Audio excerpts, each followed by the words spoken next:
Bom, boa noite. Estão me ouvindo bem? Sinalizem para mim, dá um joinha, se vocês estão me ouvindo, Tá para ouvir bem, sim. tá? Então tá bom. A gente vai iniciar porque a gente já esperou os 10 minutinhos habituais, né? Daí, se for entrando mais irmãos, eu vou liberando aqui e a gente vai dando continuidade.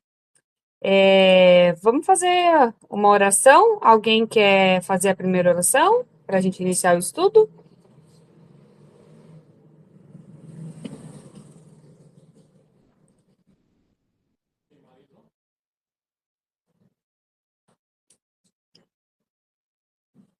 Acho que Vamos, vai ter que ser você mesmo. vamos orar então. Eu vou fazer aqui a oração e daí a gente já começa a leitura. Senhor, grandioso Deus e bom Pai que estás no céu, graça te damos por mais este dia, por estarmos diante da tua presença, reunidos para aprender mais da tua palavra. Obrigado, Senhor, pela saúde que tem nos dado, Senhor, pelas nossas famílias, pelo tudo que o Senhor tem preparado. Graça te damos, Senhor, pela tua graça maiormente dentro do nosso coração, que tem nos alcançado e tem nos dado esse desejo de se aprofundar na tua palavra e entender o que o Senhor tem para nos dizer.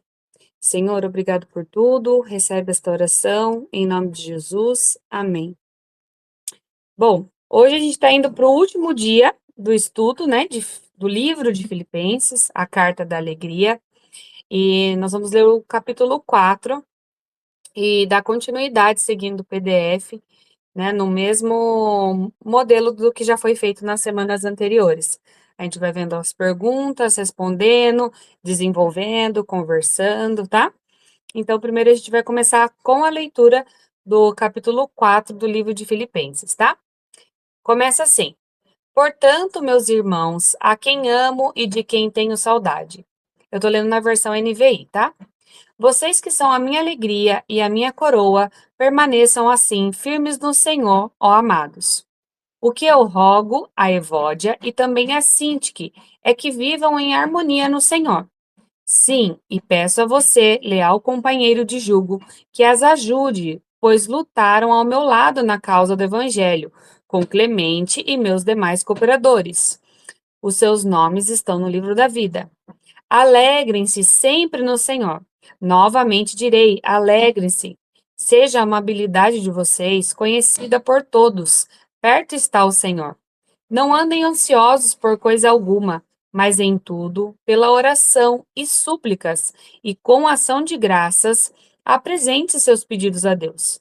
E a paz de Deus, que excede todo entendimento, guardará os seus corações e as suas mentes em Cristo Jesus. Deixa eu só liberar aqui uma entrada e daí eu já volto à leitura. Hum, ué.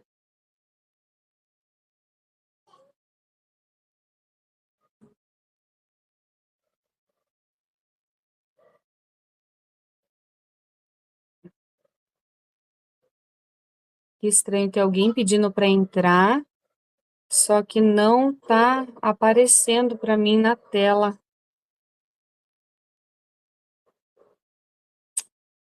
Deixa eu ver. Ah, apareceu aqui no cantinho. Seja bem-vinda, irmã Neuza. A gente está lendo o versículo 4 de Filipenses, tá bom? Tá bom. Vou retomar aqui. E a paz de Deus, que excede todo entendimento, guardará os seus corações e as suas mentes em Cristo Jesus. Finalmente, irmãos, tudo que for verdadeiro, tudo que for nobre, tudo que for correto, tudo que for puro, tudo que for amável, tudo que for de boa fama, se houver algo de excelente ou digno de louvor, pensem nessas coisas. Tudo o que vocês aprenderam, receberam, ouviram e viram em mim, ponham-no em prática, e o Deus da paz estará com vocês. Alegro-me grandemente no Senhor, porque finalmente vocês renovaram o seu interesse por mim. De fato, vocês já se interessavam, mas não tinham oportunidade para demonstrá-lo. Não estou dizendo isso porque esteja necessitado, pois aprendi a adaptar-me a toda e qualquer circunstância. Sei o que é passar necessidade e sei o que é ter fartura. Aprendi o segredo de viver contente em toda e qualquer situação. Seja bem alimentado, seja com fome, tendo muito ou passando necessidade. Tudo posso naquele que me fortalece. Apesar disso, vocês fizeram bem em participar de minhas tribulações.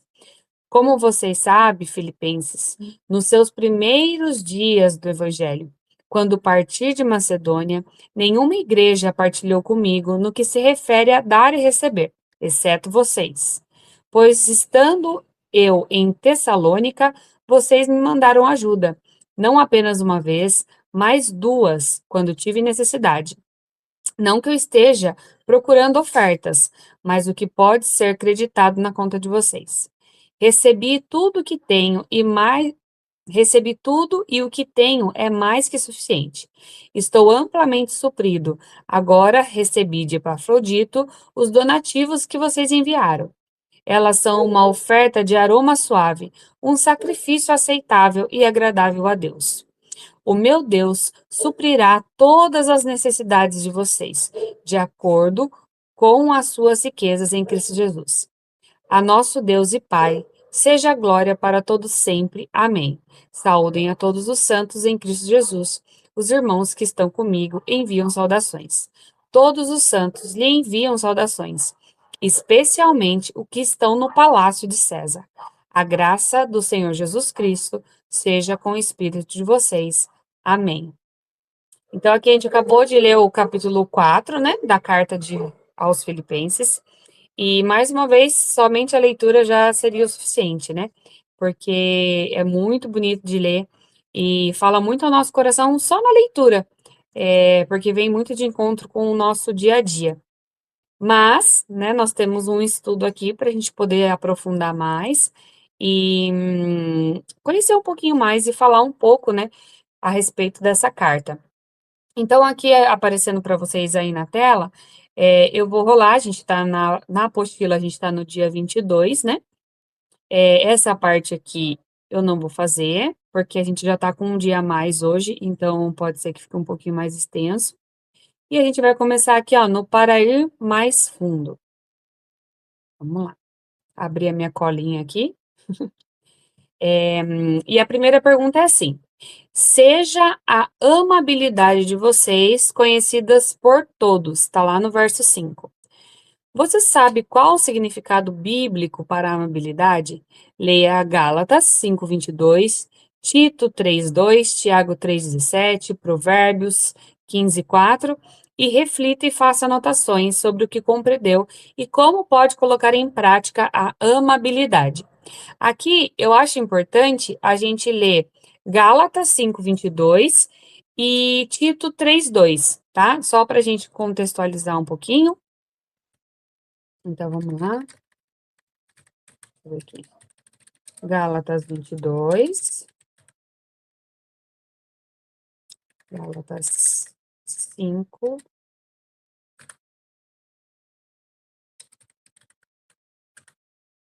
Vamos ver.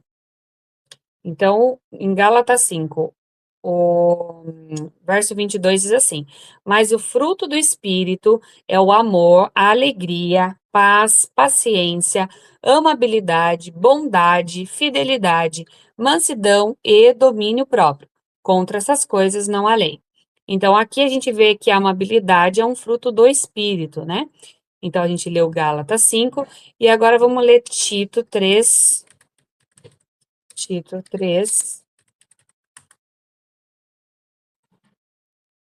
Verso 2. O verso 2 diz assim: Não caluniem ninguém, sejam pacíficos e amáveis, e mostrem sempre verdadeira mansidão para com todos os homens.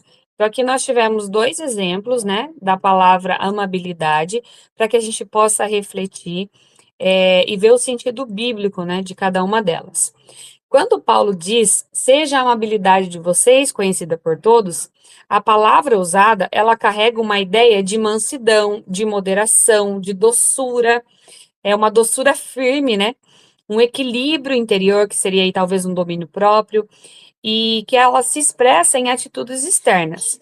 Lá em Gálatas, a gente vê que a amabilidade, ela aparece como um fruto do Espírito.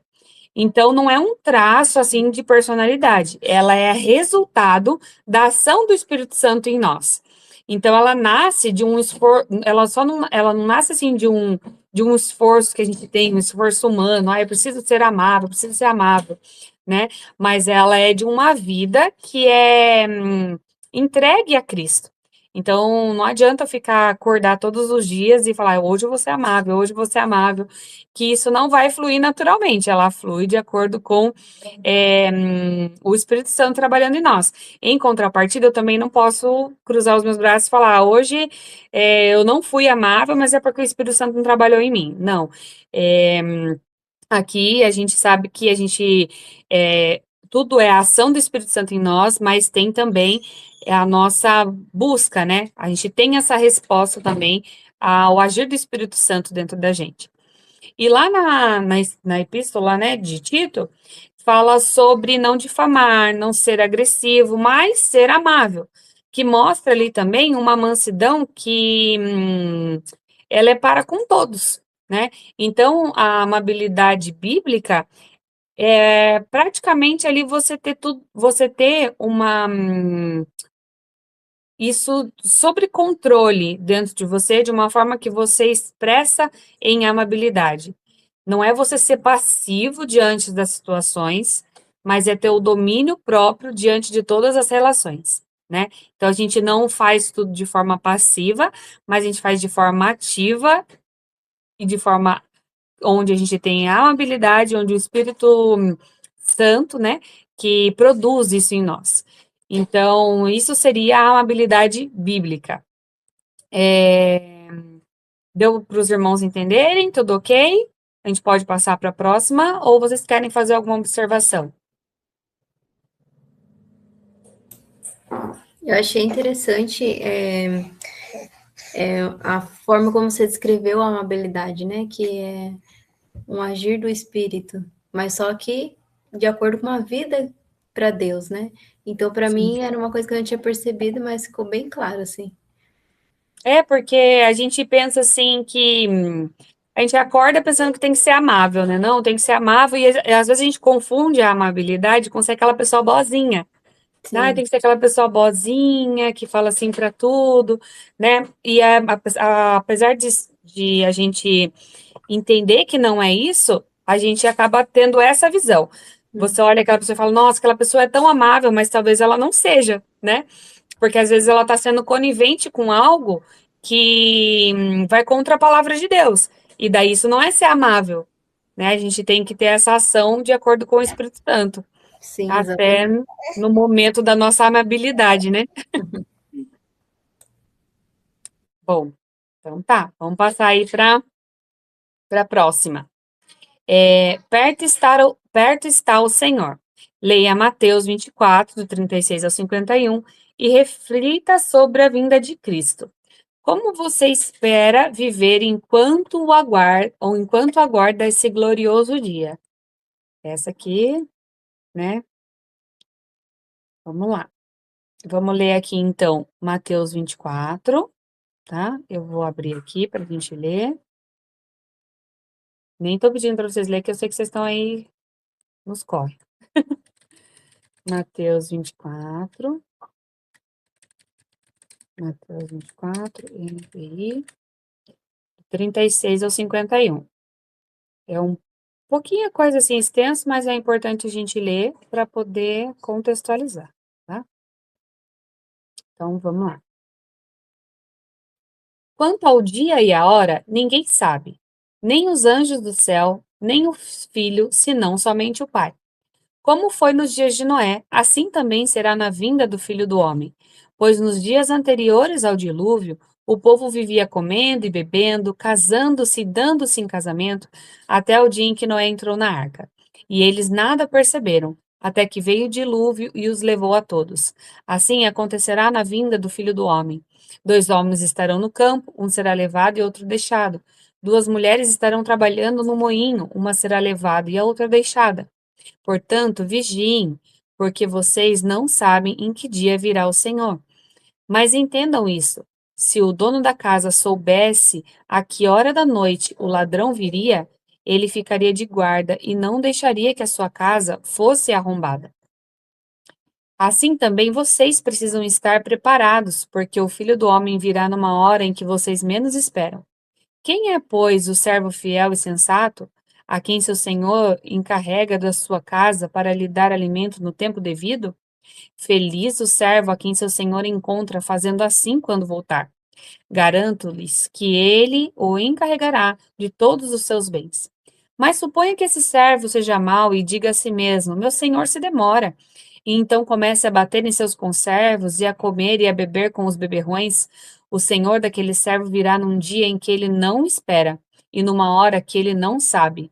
Ele o punirá severamente e lhe dará lugar com os hipócritas, onde haverá choro e ranger de dentes. Então, aqui a gente vê que fala da vinda, né, de Cristo.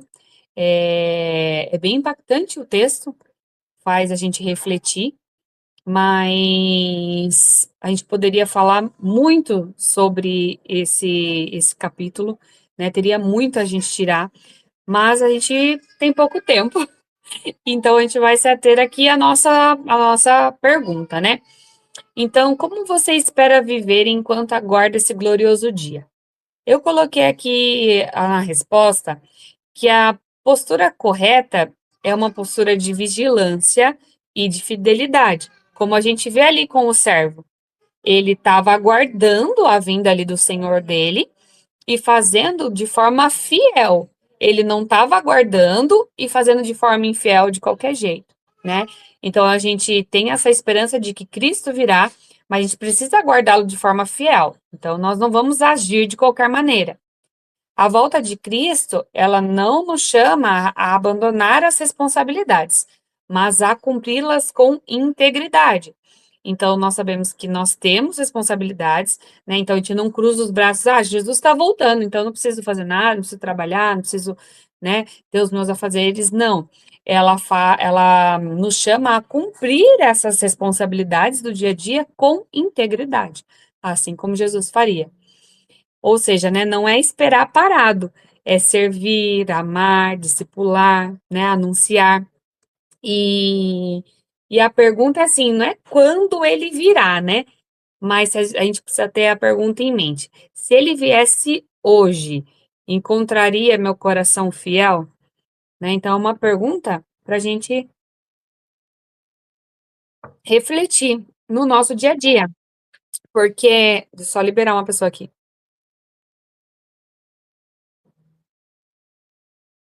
Oi, Ana, seja bem-vinda. A gente acabou de ler 4 de Filipenses, daí nós estamos falando da volta de Jesus.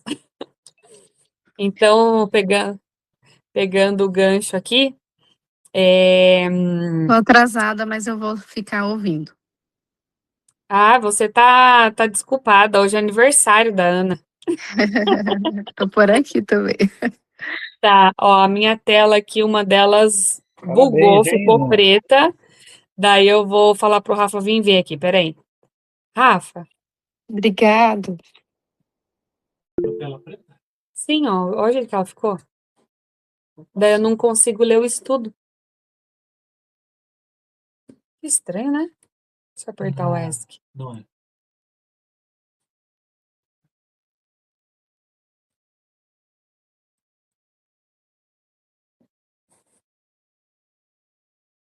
Problemas técnicos aqui. Deve vir pra cá. Ah, mas ele tá compartilhando ainda, ó. Mas eu não consigo ler. Lê daqui, ó. Ah, tá. Será que não vai voltar? Liga aí. Ixi. Não voltou, querida. Enquanto o Rafa mexe ali na outra tela, eu vou falando com vocês aqui. Então, né, a gente estava falando, Ana, sobre a volta, né, de Cristo e de como não é a gente esperar ele assim parado, né? É esperar a vinda dele em serviço, em amor, né? Em anunciar o evangelho. E daí a gente falou da pergunta, né? Que não é quando ele virá. Que a gente tem esse anseio. Nossa, quando Cristo vai voltar, né? Mas se ele viesse hoje, ele encontraria meu coração fiel? E daí é disso que a gente estava falando.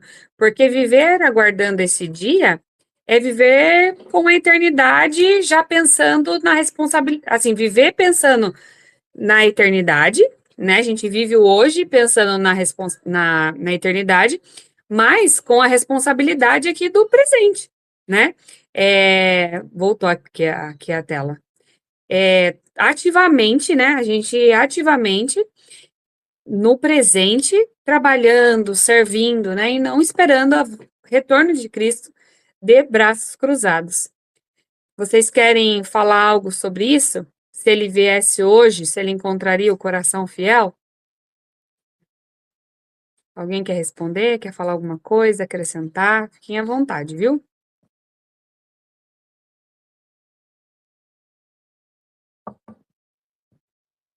Ó,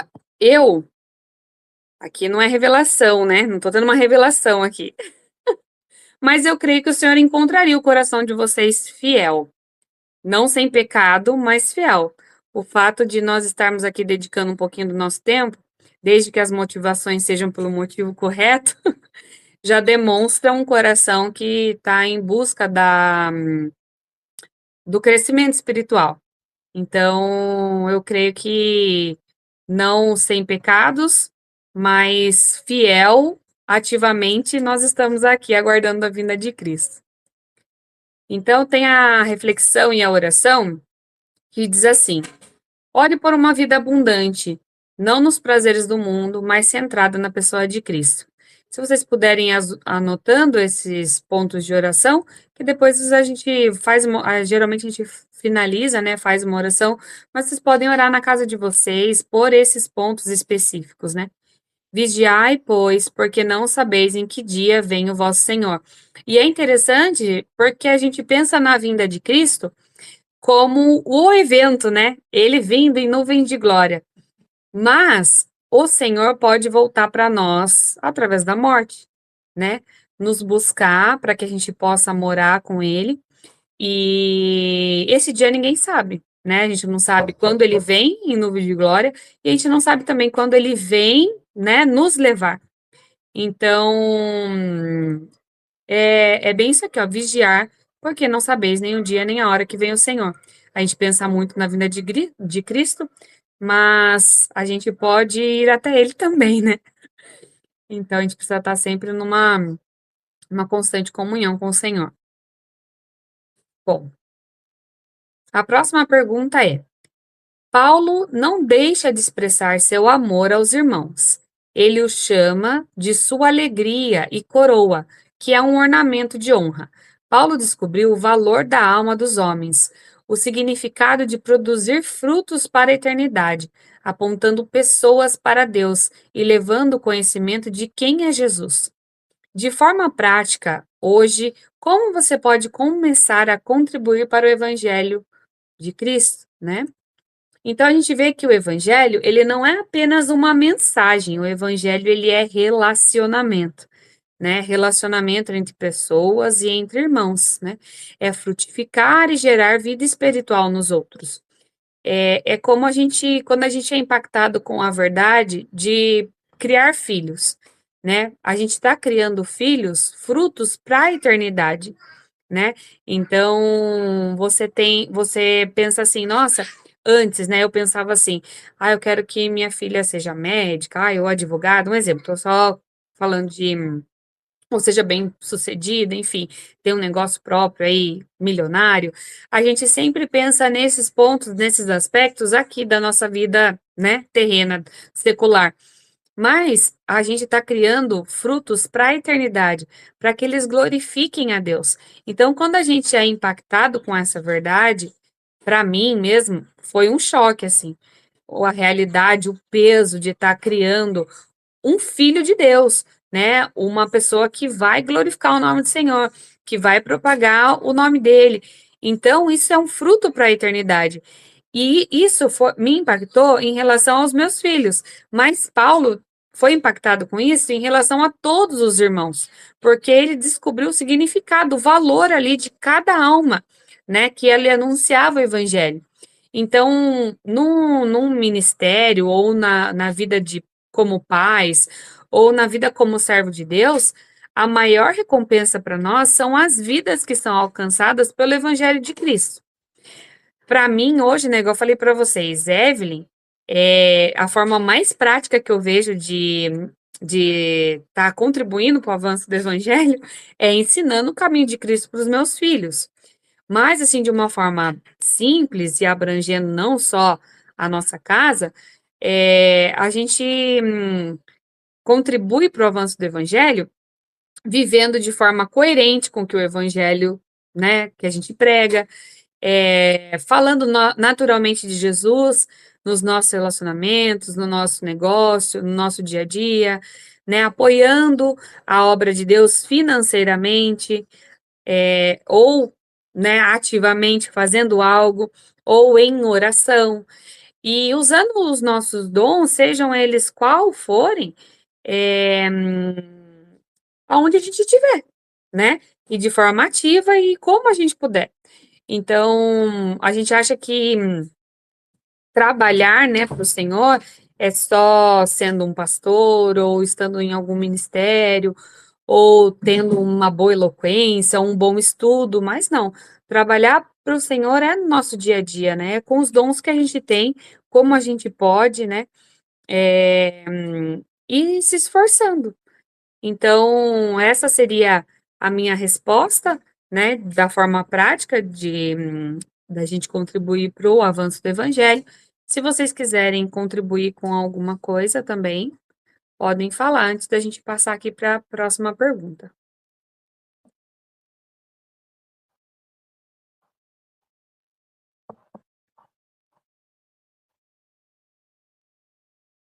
Ó, vou já abrindo aqui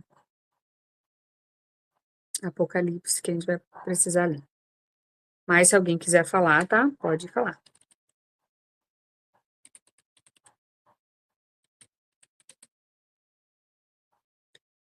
Qual parte que eu reservei para a gente ler? Vamos ler Salmos primeiro, 139, 16.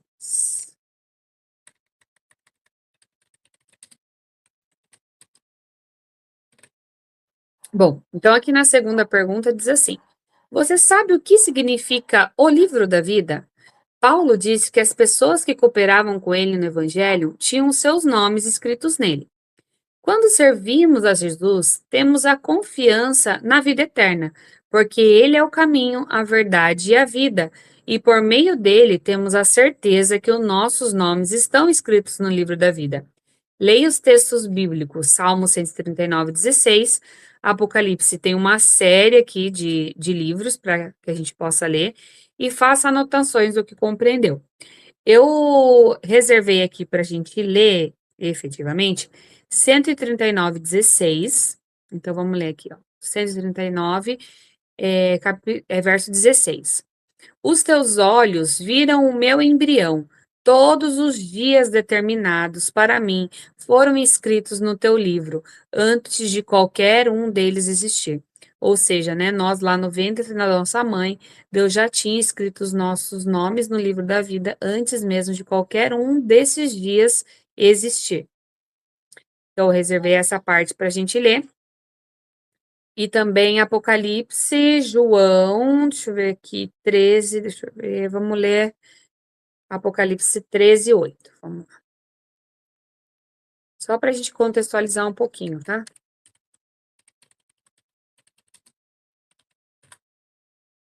Em Apocalipse 13, no verso 8, diz assim: E adoraram-na todos os que habitavam sobre a terra, esses cujos nomes não estão escritos no livro da vida do Cordeiro, que for morto desde a fundação do mundo.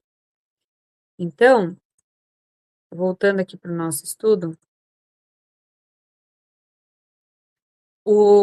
respondendo, né, a questão aqui, o que é o livro da vida, né? A gente vê ali que é o registro, né, celestial daqueles que pertencem a Deus, né? Essa simbologia, né, ela representa a salvação, representa a eleição, representa ali o pertencimento à família de Jesus, né? E o livro de Salmos que a gente acabou de ler, ali o 139, ele nos diz que Deus já conhecia nossos dias antes mesmo de nós existirmos. Ou seja, revela ali uma soberania e um propósito, que a nossa vida ela não foi acidental, né? Ela foi conhecida por Deus. Já em Apocalipse, ali de João, é, no capítulo que a gente acabou de ler, ele fala do cordeiro que foi morto desde a fundação do mundo. Ou seja, quando a gente lê essa parte aqui, a gente vê que o plano da redenção, ele não foi um improviso. Adão e Eva pecou, entrou o pecado no mundo, e daí Deus teve que dar um jeitinho de consertar as coisas. Não, não foi improvisado. A gente vê que a salvação já estava ali no plano de Deus, né? E o acesso ali à eternidade com Deus, ele é exclusivo daqueles que são redimidos por Cristo Jesus. Então, quando a gente lê sobre isso, a gente vê que não é um mero acaso, tanto a nossa vida, tanto quanto Deus ter nos elegido, como Deus já ter esse plano perfeito desde antes de tudo começar, né? Então, a gente vai lendo a Bíblia e vai encontrando essas pílulas, né, no meio que nos mostram que não foi um acaso, né? Deus já tinha tudo planejado no seu plano perfeito e soberano. Então, se a gente for fazer um resuminho assim, né? O livro da vida, ele fala do pertencimento eterno, ele revela a soberania de Deus e o seu plano redentor, mostra que a salvação é centrada em Jesus, confirma ali que há um juízo final e ele dá segurança para aquele que persevera em Cristo. Então, servir a Deus, né, servir a Jesus, é ganhar, entre muitas aspas, né, esse nome no livro da vida. Então, a gente não, mas a gente precisa lembrar que não é servir a Jesus, a gente vai entrar no livro. É porque estamos no livro e pertencemos a ele, é que a gente serve, né? A gente já falou isso outras vezes, mas, né, é sempre bom a gente pontuar. Vocês, peraí, só um pouquinho.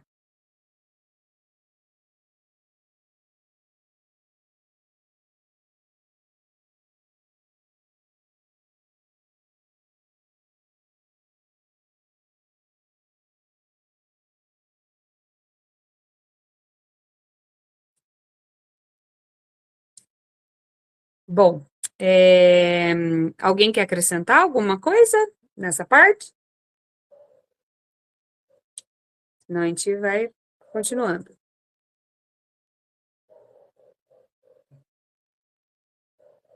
Bom, na reflexão e oração diz assim: E disse-lhes: Ide por todo o mundo, pregai o evangelho a toda criatura.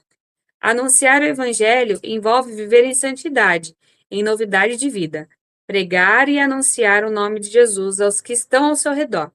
Todo membro do corpo de Cristo tem sua função.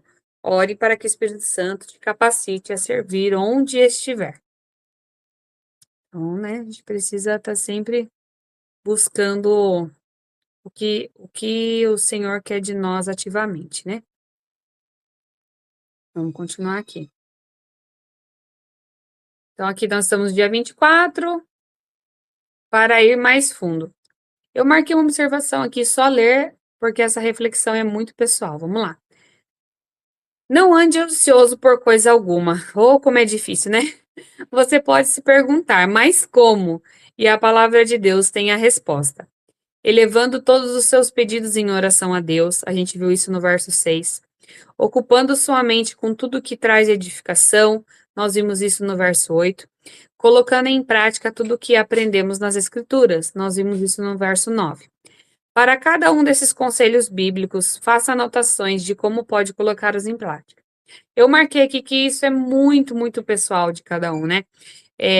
Eu creio que de toda a leitura de Filipenses é uma das coisas mais difíceis, que é não andar ansioso por coisa alguma. E colocar em prática esses pontos, né, do verso 6, do verso 8, do verso 9. Se vocês tiverem a oportunidade de fazer esse exercício depois sozinhos, né, vocês e Deus, acho que seria válido para sondar mesmo o coração de forma pessoal. Aqui na pergunta 2 é assim: a paz de Deus que excede todo entendimento. Charles Spurgeon, conhecido como príncipe dos pregadores, é um dos maiores evangelistas do século XIX. Ele descreveu essa paz com a seguinte frase: olha a frase do Charles Spurgeon. A serenidade imperturbável do Deus infinitamente feliz, a compostura eterna do Deus absolutamente satisfeito. Eu tive que ler isso aqui umas 1000 vezes para conseguir entender. Mas qual o significado da paz de Deus para você? Como tem experimentado ela? Se você não tem, né, experimentado essa paz, peça a Deus que te encha dessa paz, independente das circunstâncias. Então, eu respondi aqui que quando Paulo fala da paz de Deus, que excede a todo entendimento, ele está falando de algo que não nasce da ausência de problemas, mas da presença de Deus, né? Não significa que essa paz só vai alcançar quando a gente não tiver problema nenhum. E a definição ali do Charles Spurgeon, ela é profunda porque ela nos lembra que a paz de Deus é a própria estabilidade do caráter de Deus compartilhada conosco. A segurança interior é quando, mesmo quando tudo ao redor está instável, a gente continua confiando. Então, ela é uma confiança que ultrapassa a lógica humana, porque ele está no controle de todas as coisas e não eu. É um descanso da alma em meio à pressão, porque ele é bom mesmo quando eu não entendo. É a guarda do coração e da mente, porque ele está no futuro que me preocupa. Então, a gente vê que Paulo escreve isso preso, ou seja, a paz não dependia do cenário dele favorável e confortável. Ele estava em paz independente da circunstância. E isso é muito diferente, muito difícil, né? Para mim, eu fiquei pensando aqui na guarda do que eu escrevi, na guarda do meu coração e da minha mente, porque eu penso que Deus está lá no futuro que está me preocupando, mas ainda assim, mesmo que eu pense isso, eu não consigo parar de me preocupar no presente. Então, é algo muito difícil que eu imagino que seja a dificuldade da maioria, né? E é uma dificuldade minha, porque eu leio isso, eu compreendo, eu entendo, eu sei que o Senhor está lá no futuro, nas coisas que eu estou me preocupando, mas no presente, guardar o meu coração e guardar a minha mente é muito difícil. E eu creio que é um processo, né, que todos nós vamos passando, que já é um avanço a gente ter essa ansiedade, ter essa preocupação, mas a preocupação não virar uma perturbação a ponto disso impedir o sono, né? Enfim, tirar a paz mesmo física, causar alguma doença. Então, eu vejo que isso já é um caminho, né? Nós já estamos aí entendendo a palavra do Senhor, mas é algo que, para mim, Evelyn, é muito difícil. Eu não sei como que a gente alcança essa paz, né? A gente vai falar mais um pouco ainda no, no estudo, mas é uma paz que eu entendo, eu compreendo, eu leio, eu sei, mas na hora de passar pelas circunstâncias que me atribulam, eu não consigo. Não sei se vocês querem dividir alguma coisa.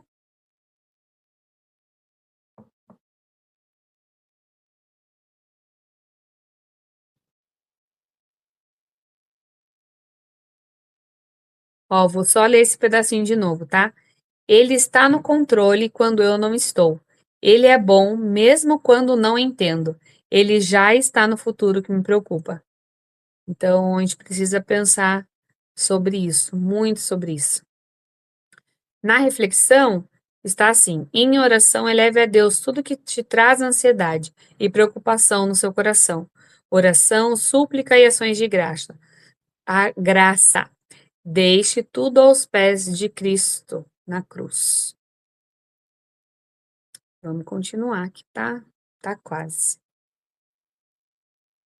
Ó, do dia 25 também eu pulei aqui, porque também é pessoal e tem que fazer uma atividade mais ativa, tá?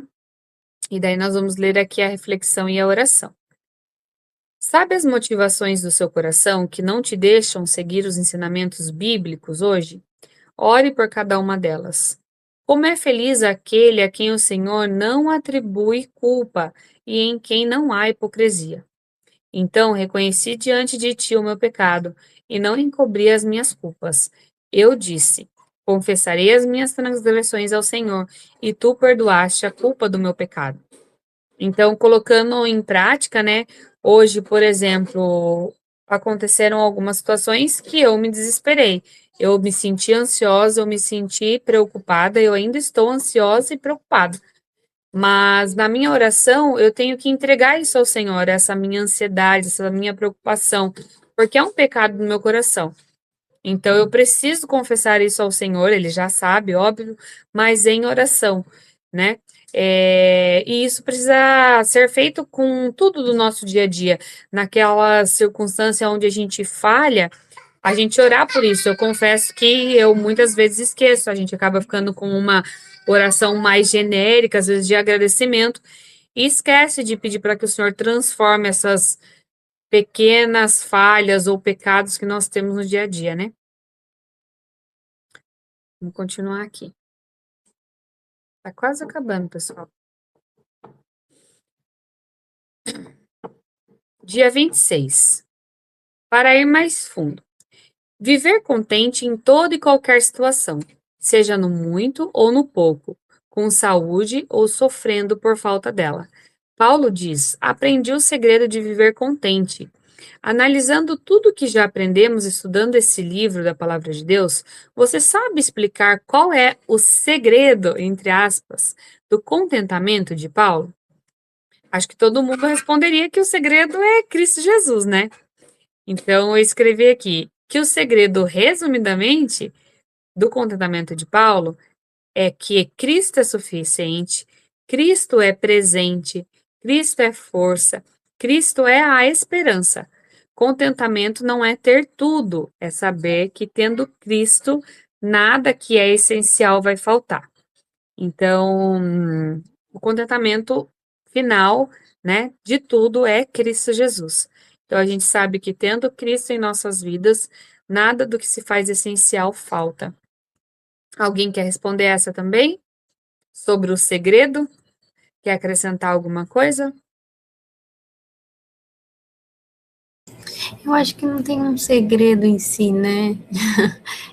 Por isso que tá A gente, ali entre aspas, né? Porque porque acho que se tivesse um segredo, né, é o princípio, né, a gente entregar a nossa vida para Cristo, entregar a nossa vida para Deus, para que o Espírito Santo ele use de nós, trabalhe em nós, e aí a gente se contentar em Deus nesse sentido de saber que nós estamos fazendo a vontade dele, apesar de ser uma constante luta com nós mesmos, né? sim, bem isso. Antes tivesse assim não menosprezando, né? Porque às vezes a gente fala antes tivesse um segredo, sendo que a gente acabou de falar que é Cristo, né? Mas antes fosse uma coisa assim tão simples, né? Mas não, é Exatamente. muito mais profundo, é uma renúncia diária, né? É um relacionamento com Cristo Jesus, né? Não é só vir uma chave e tudo fica perfeito. Não, né, gente? É uma vida, a gente está numa vida onde o pecado está imperando, né? No Sim, mundo. é uma intenção, tem que ser é uma intencionalidade diária, né? Tem que ser intencional Sim, todos os dias. em tudo e em todas as circunstâncias, porque é desde do nosso núcleo aqui, né, micro, que é a nossa família, as nossas preocupações, e daí quando a gente olha no macro, esse monte de guerra, essa economia péssima, o cenário político, todas essas coisas, você vai pensando, meu Deus, você entra num desespero, né? Então é sempre estar trabalhando a mente em tudo mesmo e entendendo que Cristo está sob o controle de todas as coisas, né? Bom, vamos lá. Tudo posso naquele que me fortalece. Esse versículo, tirado de seu contexto, pode trazer uma interpretação distorcida, no sentido de que se você tiver fé suficiente, você pode conseguir tudo o que quiser. Escreva aqui como você entende e explica essa afirmação de Paulo.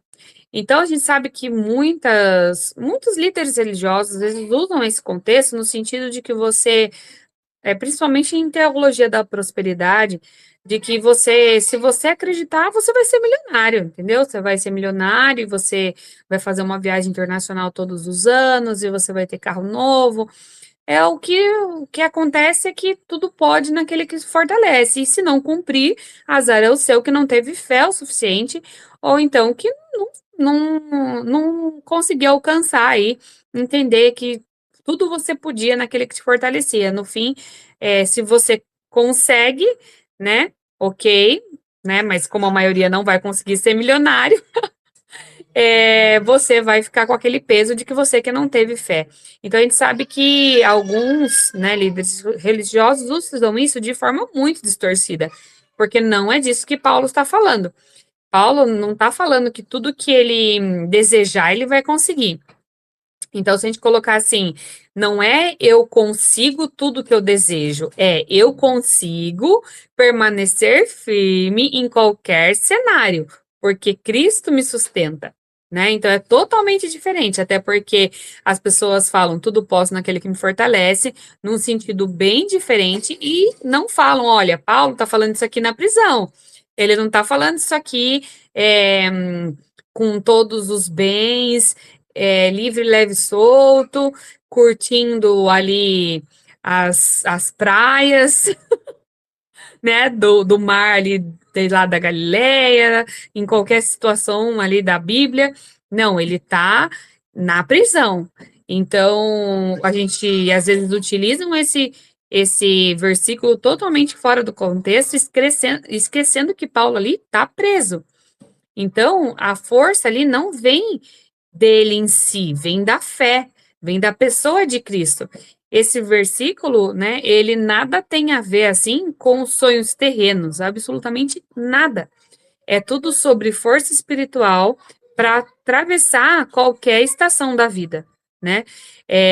Então, como se eu posso dizer, é maturidade, não é ali um triunfalismo, né? Então, acho que é muito importante a gente sempre reforçar, porque eu já vi muito, assim, em frases, às vezes, né, de coach, principalmente, falando disso, né, tudo posso naquele que me fortalece, só que ninguém coloca de fundo daquela postagem do Instagram essa frase, e daí Paulo lá na prisão, acorrentado, prestes a morrer, né, vai colocar sempre num sentido de triunfalismo. Tá? Então, só para a gente sempre ter isso em mente. Alguém quer acrescentar alguma coisa?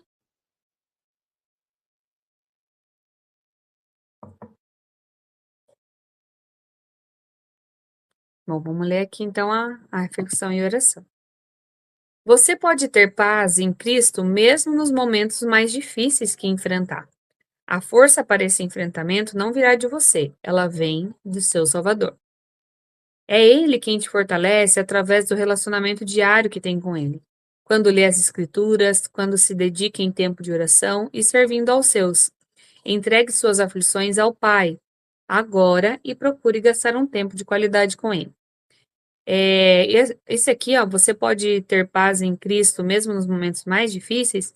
A gente tem certeza que todo mundo já teve ou uma experiência ou já viu alguém passando, às vezes por situações muito difíceis de doença ou de luto, e aquela pessoa ter uma força, uma fé, e que não vem dela mesma. Você vê claramente que vem de Cristo Jesus. Então, é isso que ele nos promete, né? Nos momentos da nossa maior aflição, ele é ali do nosso lado, porque é, nós podemos tudo naquele que nos fortalece, né? No sentido de... Ai, peraí, gente, eu me perdi aqui, eu tô falando com vocês e perdi as páginas. Na vinda, né, da pessoa de Cristo. Bom, deixa eu rolar aqui que eu para a próxima.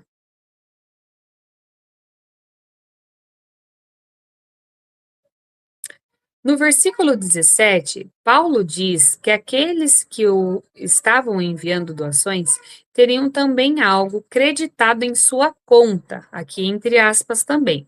O que ele quis dizer com isso? É bom a gente pensar nesse sentido aqui, porque às vezes a gente acha que tem algum tipo de crédito com Deus. E na verdade não, nós temos uma dívida eterna.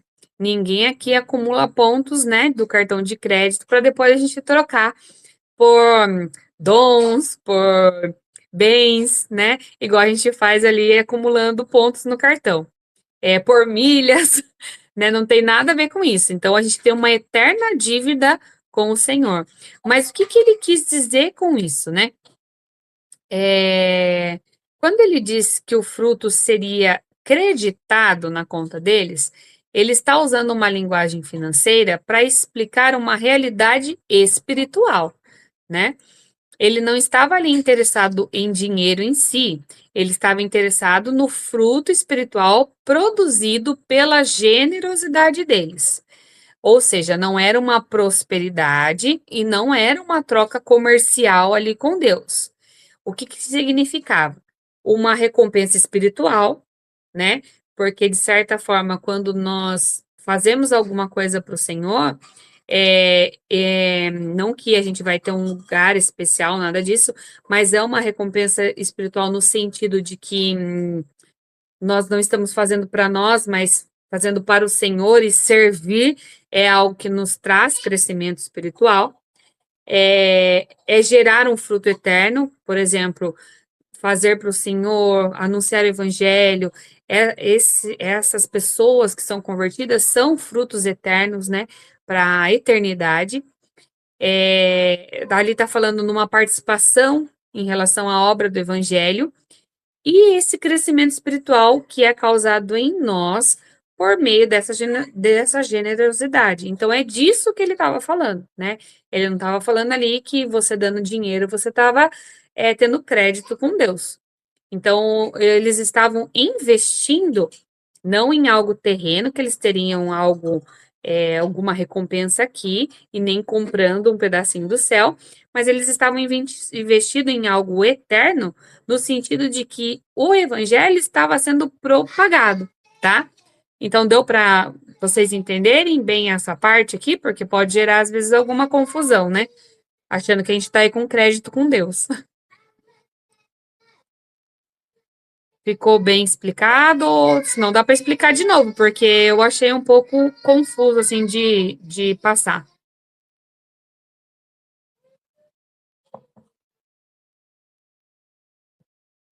Está tudo ok, né? Vi que a Bia deu um joinha ali. Beleza.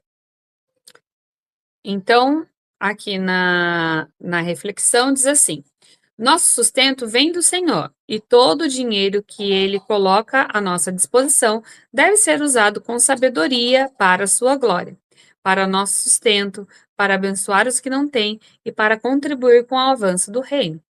Ore por um coração disposto a colaborar com o avanço do reino de Deus. Cada um dê conforme determinado em seu coração, não com pesar ou por obrigação, pois Deus ama quem dá com alegria. Então, a reflexão aqui está falando sobre você é, ajudar efetivamente, financeiramente, o avanço do reino de Deus, tá? Então, aqui pode ser de várias formas. Acho que a gente não precisa, né, falar de cada uma, porque os irmãos já entendem bem.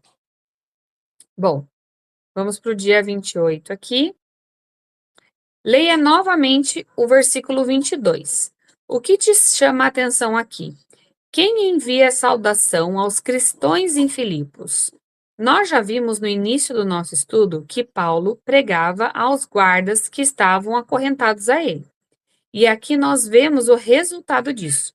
Você tem tido a ousadia de levar as boas novas a todos, não importa seu status ou posição de autoridade? Ore por isso. Então, vamos ler aqui o versículo 22 de novo, para a gente contextualizar a nossa pergunta. Deixa eu abrir aqui.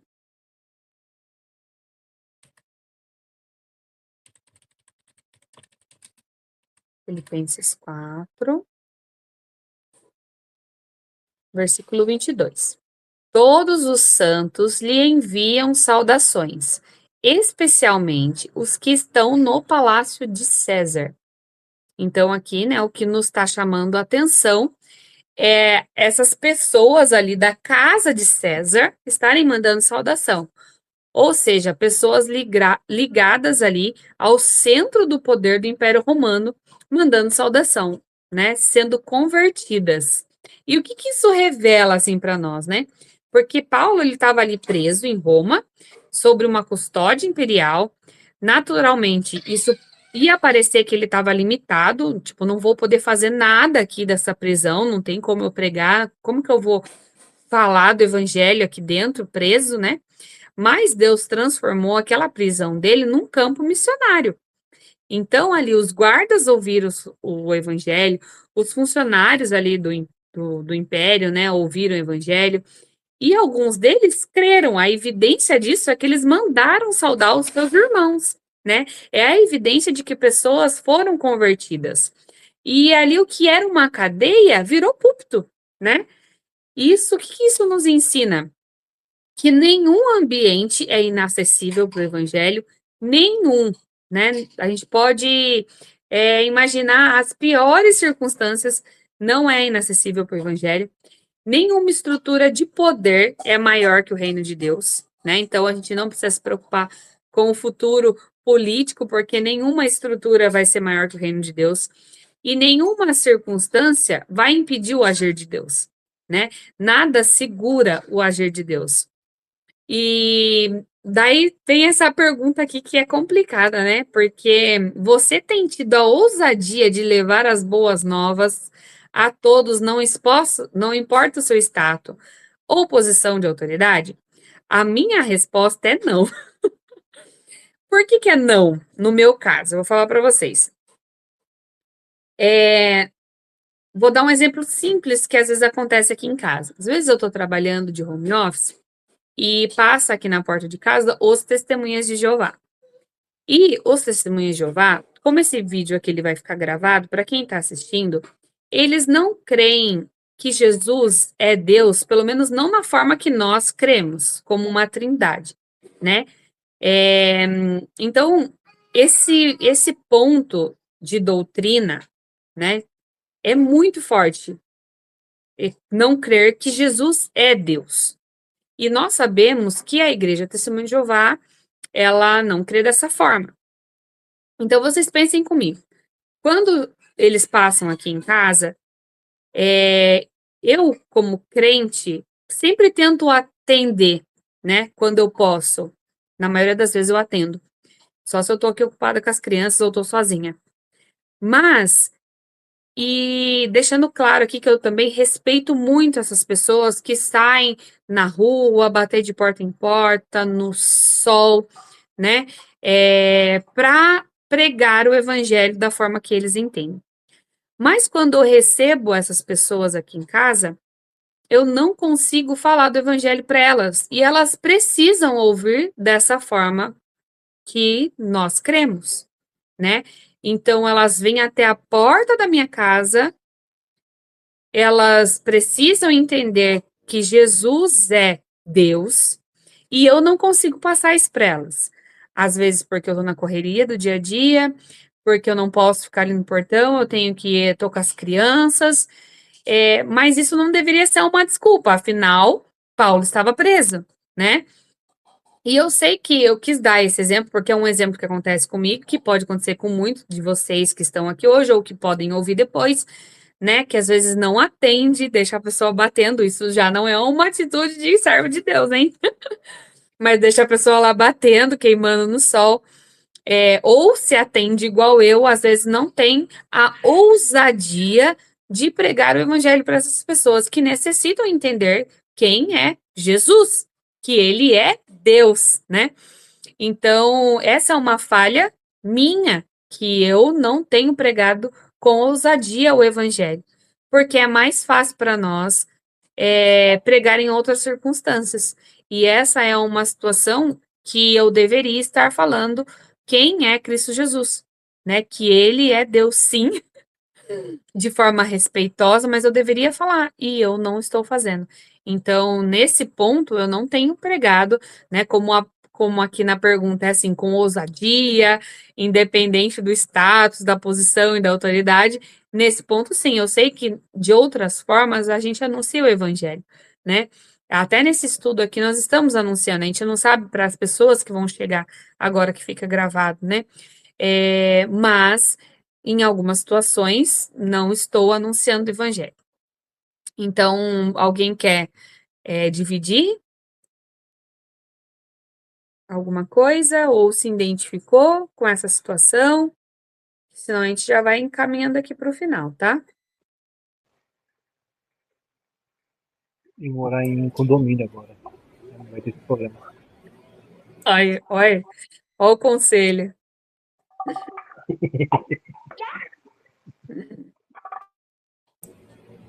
Acho que não tá dando para ouvir o que o Rafa tá falando. Ele falou que quem mora em condomínio não tem esse problema. Realmente. Eu acho que uma das interpretações que a gente também pode ter dessa passagem é que, como você estava falando, né? Imagina Paulo na prisão, como vou pregar daqui, como vou anunciar o evangelho. E aí, às vezes, a gente, assim como ele, acha que estamos em uma situação que a gente não vai poder falar do evangelho, né? E aí fica esperando uma situação mais apropriada conforme a nossa cabeça, para pregar o evangelho, mas nós devemos ser como ele, né? Mesmo que nós não vejamos uma situação conforme o que a gente acha que deveria ser o ideal, a gente pregar a Cristo dessa forma mesmo, né? Acho que assim a gente poderia estar tendo mais ousadia, né? E levando o evangelho para todos.